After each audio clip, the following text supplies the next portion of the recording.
What is up, guys? The HillTwins are here, back at it again with another video. And this time we have my set 16 Trunks Xeno deck profile. This is my updated list. A lot of you have been seeing me play this on Untap and in person with my proxies, and I want to go ahead and put out my new updated list that has been giving me so much success everywhere.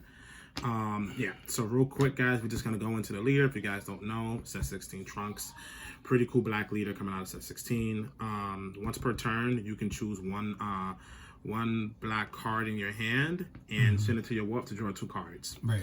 Then he has an awaken where if you have 5 or more black sands in the warp or 4 or less life, you can draw 1 card on top of energy and flip him over.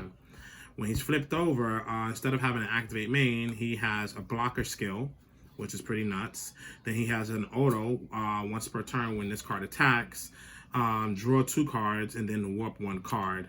He has another auto. When your unison is attacked, you get to untap him. And then he has another activate main effect, which is pretty stacked. You can tap 1 energy and spirit boost 1 to warp 1 of your opponent's battle cards on their side of the field and send 2 cards from your warp to your drop. So that effect is actually pretty nuts. It comes in handy a lot on building your drop for various things. And yeah, it's just a pretty powerful leader. Awakens really early, and I'll just jump right into the battle cards. So we play 3 of the Trunks. These guys are really good for multiple reasons.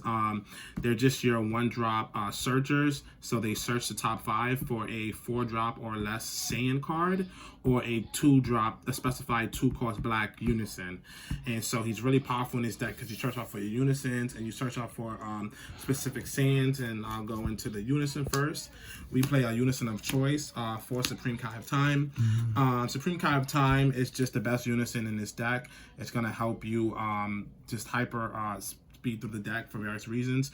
So once per turn, if your leader card is black, when you damn, I'm sorry, I forgot for a second. If your leader card is Xeno Trunks, when a battle card is played from your warp, you draw 1 card and add a marker to her. So she's essentially on if it's your turn. And then she has a +1 where activate main, you can warp the top 3 cards of your deck. And so that helps a lot with being able to awaken and having 5 cards in warp on turn 2. And then you can play something from your warp and go up to 4. So she's like a +2. Yeah, she's a pseudo +2 right as well. Which is really good, especially when you're playing cards with spirit boost and or using a leader's ability for spirit boost. And she's just really powerful to build. Go ahead and build your warp, and she just sticks around. Next, Trunks can also search out for our 1-drop package. We play our True Fighting Spirit package. We got 4 of the Gokus and 3 of the Vegetas. The reason why we do 4 and 3 is because he's more effective in general. You have their counter effects. The effects for the counter skill on top of energy. And in this deck, because you awaken so fast, you're able to summon these guys, have their status effects, and attack with them, which is really powerful. Also, it's good to note that the Vegeta super combo works in tandem with your Union Fusion. So he's less needed versus the Goku. Right, exactly. So you have your Vegeta super combo. I just have him just because he's status against blue, and he just also helps you self-awaken. And in this deck, you don't really get to use super combos too soon, so you want to make sure you have that. Next, we have our 4 Son Gohan, challenging the Demon God. This card is absolutely phenomenal. One of the best cards in this deck.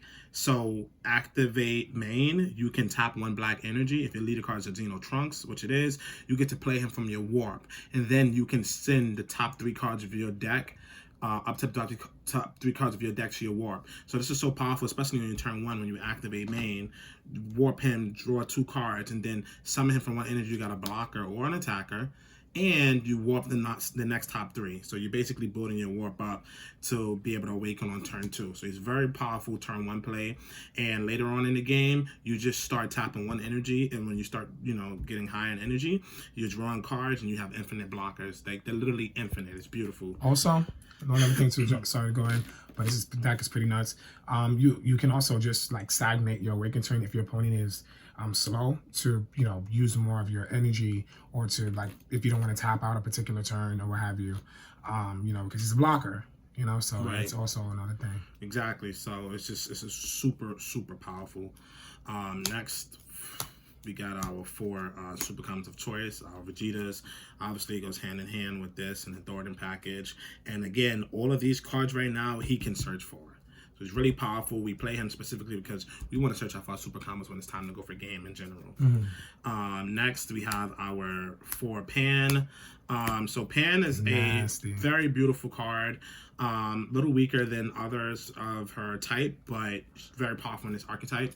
Right. Basically, when it's your opponent's turn, you can reduce her cost in your hand by 1. So she's a 1-drop. Then when she counter attacks, she doesn't negate the attack, but it is a counter attack, and you can pitch 1 card to the warp when she's played.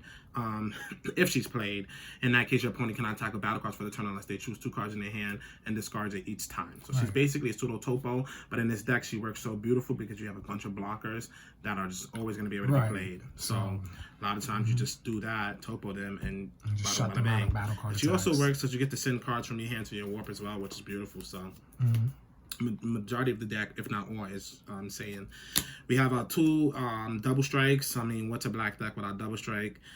Just self-explanatory. Feels good. Next, we have our 3 drops. Demon God Putine. This card is just such a beautiful card coming out of set 16. Very powerful black card. 3-drop. Dark Overarm for 1 energy. You get to summon a token, a demon token, and during the battle, you can pop a demon token to untap her, and she gets 10k for that battle. So you'll see how there's other interactions. Draw a card, right? And draw a card, correct. Then we have our 2 Supreme Kai of Time. Labyrinth. This is just extra defense. There's those troublesome battle cards that we just don't want on board. So, you just have to play it, and she's automatically live turn 1. Right, when they come out, you just deal with that. When they get any attack, deal with it on that one, and the next on your turn, go ahead and just get rid of it. Yeah, and he's just pseudo removal. Yeah, so because she works so well in tandem with the leader's effect, it's like, hey, shut you out, then get rid of you. It's like, wow, you just never even existed. Right. For 4 drops, we got SS3 Trunks challenging the Demon God. This is the Tapion for the deck, mind you. So this card is pretty amazing. It's unique, and its permanent is when you have 10 or more cards in the warp, this card gains double strike, and then it has an activate main once per turn, limit 1. When you can tap 1 black energy. If you have 3 or more energy, play this card from your warp. So it's just a 1-drop 20k attacker that can become double strike if you have 10 cards in warp. It also procs here, so you essentially draw a card, and you see the unison is, unless they Kai you, they're really not getting rid of your unison. Right, so it's like, it's definitely a pseudo. And you will always awaken, for the most part, faster than any other deck. For the most part. Next, for our 5 drops, we play SSG Trunks Power Awaken. This card is just super phenomenal. 2-drop energy. If you have 8 or more cards in the warp, you can play this card from your warp into play. And basically, when you do that, he has dual attack, deflect, and permanent. When he leaves the battle area, he gets removed from play. Because he would be nuts. You would just have an infinite attacker as you do blockers, and essentially, So he also, when he attacks, he takes 3 cards from your warp each time he attacks, and he can fill up your drops. So it's really good.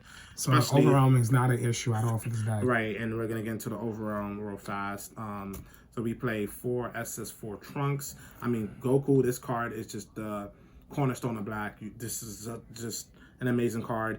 Every card in this deck, for the most part, you can pick up with this card, outside of the 1-drops and stuff. Super combos. But it's just an infinite loop. You can just keep picking him up and have a 30k attacker every turn, especially with things like this, and just constantly building your warp in your drop. And yeah, he picks up, the reason why we only play 3 Thorntons is because the goal is ultimately either we have it in our hand and we keep it, or we warp it. If we warp it, we play 4 of this, so we always get to pick Thornton back up no matter what. And that way it allows us to play 3 Thorntons. 4 can get clunky, especially when your opponent's not removing it from the field. Then they often go to key, to energy or what have you, or comboed off, and yeah. Then next for our overarm package, we played 2 Fighting Against Fate. I don't think you need any more than 2 because my deck in particular is a little bit more defensive than the other decks that you're probably looking at. So I see people, saying, "Oh, run him at 4 because you get so aggressive with this," but you don't need it. You can overarm early and pick Fighting Against Fate up. You have 3 more left in the deck or in hand or what have you. And now you can just utilize your Fighting Against Fates. If you see it, you keep it. But at the end of the day, 2 is fine. The deck is really aggressive, but I also want to be defensive. It's really good when black decks can be defensive. It's very scary. Next, for our overarms, we have our 1-ofs. We play 1 and 1. So cool part about this is there's barrier that just affects us. So you got slug and you got other barrier nuisance cards, and you just want to have an out for those. So if these get warped in any capacity, you're able to pick them up. So you have this for the cards you don't want to warp. So you got like 8 drops real fast and secret rare. So essentially this card is beautiful because you're going to always have this, or this, any combination in a drop, either from leader effect or from summoning this or from pulling them back. And he's just so powerful because you awaken so early, you get to turn 4 with like 6 or 7 life at times. Or sometimes you're 6 or 7 life. So if you're not playing against blue, it's like there's no issue investing for energy into this You're not card. Gonna die unless they summon a victory strike. And wait, I have a blocker, so it doesn't even matter. And so yeah, and the leader effect is so beautiful because you can set this up turn 4 by spirit boosting, removing a battle card, and pulling back 1 and 2 or these 2, and you just always have this live.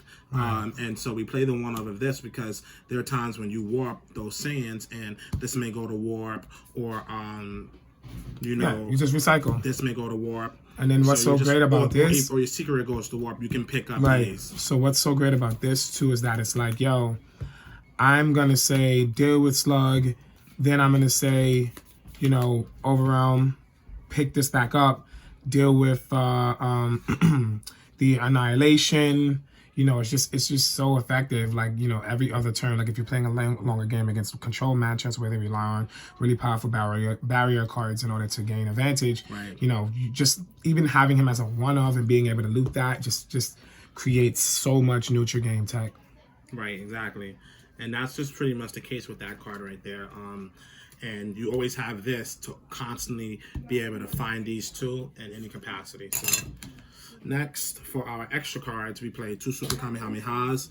It's a black deck. You're afraid of like floodgates because you want to just go nuts. And so 2 Super Kamehamehas are usually on point. You can sideboard more, obviously, but it just has to be in the deck.